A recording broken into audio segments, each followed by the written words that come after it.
hit me! Don't! Don't hit me! Stop! Okay. Welcome to episode 4 of SEQUELOLOGY. By 1994, the Texas Chainsaw Massacre series was no longer a going concern. The first film was still well regarded, but both belated sequels flopped, and New Line had let the rights elapse. So original film screenwriter Kim Henkel decided to scrape some money together and make a new reimagining of the series independently. It was a gritty, low-budget shoot featuring local Texas cast and crew, and they called it Return of the Texas Chainsaw Massacre, and debuted it at South by Southwest.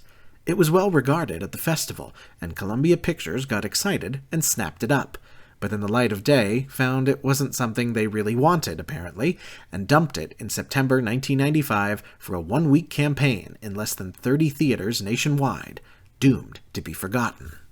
The following year, though, a curious thing happened. Both of the film's leads became extremely famous movie stars. Columbia tried to capitalize on this sunk cost by cutting the film a little bit more and re-releasing it as Texas Chainsaw Massacre: The Next Generation. But McConaughey and Zellweger were big stars, with big agents now, who put pressure on the studio not to release it, so it ended up getting dumped a second time in a pittance of theaters for one weekend, and vanishing again.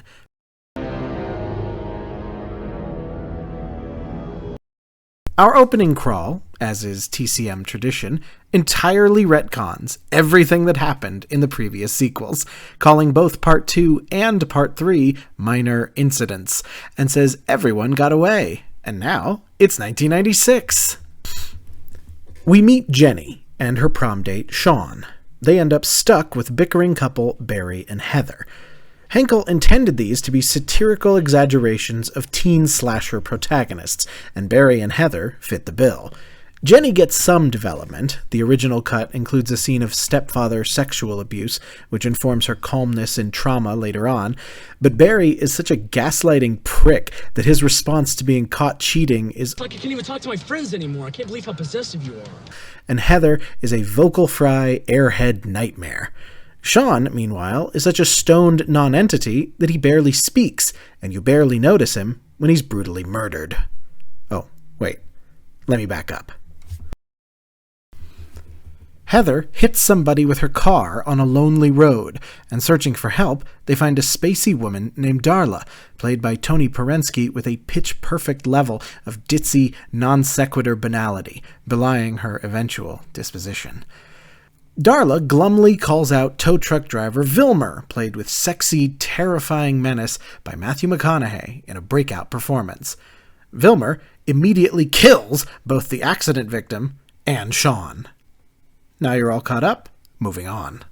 Barry and Heather find a farmhouse, where Heather has her hair fondled by this film's Leatherface, a spastic, whooping, useless goon who panics at every opportunity. When Heather catches him, he freaks out and throws her in a freezer, and when she escapes, hooks her on a meat hook, in the first of the film's many deliberately curdled homages to the original film. He does manage to apparently kill Barry, who catches a hammer to the head and is never seen again. Vilmer picks up Jenny, and she flees when he shows her Sean's corpse in the back. She gets to the house, and in a second withering tribute, leaps through the attic window, a la Sally. But here, Leatherface chases her around on the roof, destroying the chimney as she falls from an adjacent tree. Jenny finds Darla, who comforts her, before sending in fellow family member W.E. to scoop her in a bag, a la the old man at the gas station. Darla picks up pizzas with Jenny in the trunk and deflects suspicion from an employee and a cop. Vilmer is overjoyed at their haul, invading Jenny and biting Heather. In the next room, Darla gently brushes Jenny's hair. Jenny asks for help, and Darla says Vilmer's a good guy, but he works for, basically, the Illuminati, and it's melted his brain. Jenny's not impressed with this explanation, and uses an opening when the two bicker to pull a shotgun, which, unfortunately, isn't loaded.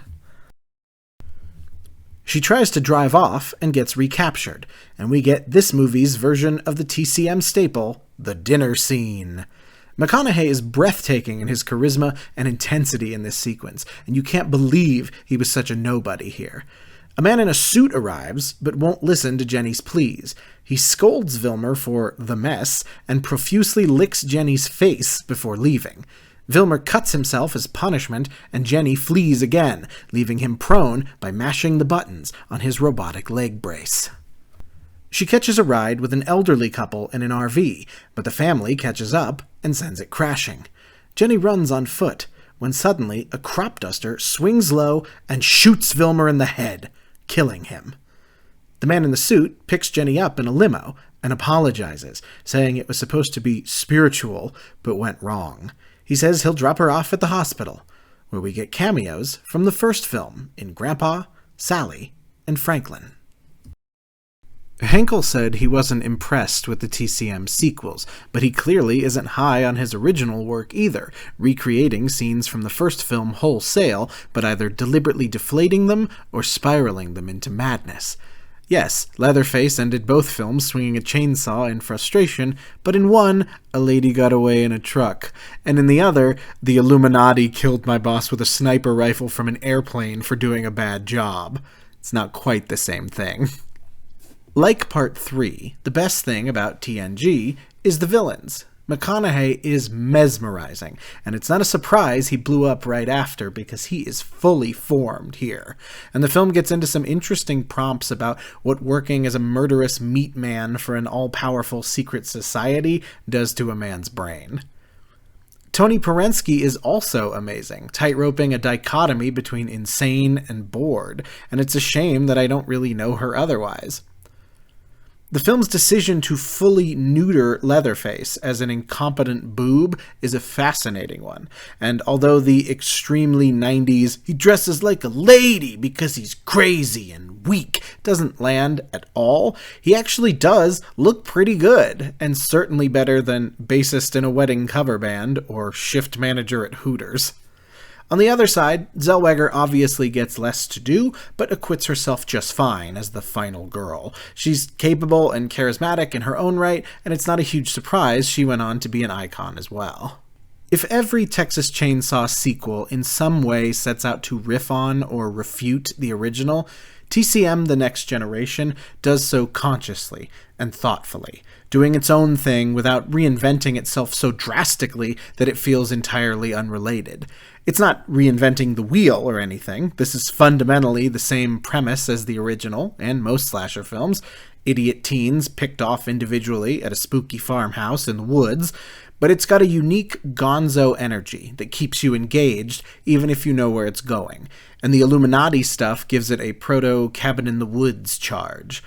The fact that this is considered not only the worst movie in the series, but in some places one of the worst movies of all time, is ludicrous, and must be a victim of its inconsistent marketing, because this at least feels like a movie someone intended to make, instead of a shapeless mass of rejection or a studio-compromised mediocrity. TNG deserves better than it got, and if you're so inclined, deserves a shot. Up next, we get our first actual official reboot, a dour, gray endurance test reflecting the mood of the post-9/11 era it was born into. We watch 2003's The Texas Chainsaw Massacre, next time on SEQUELOLOGY.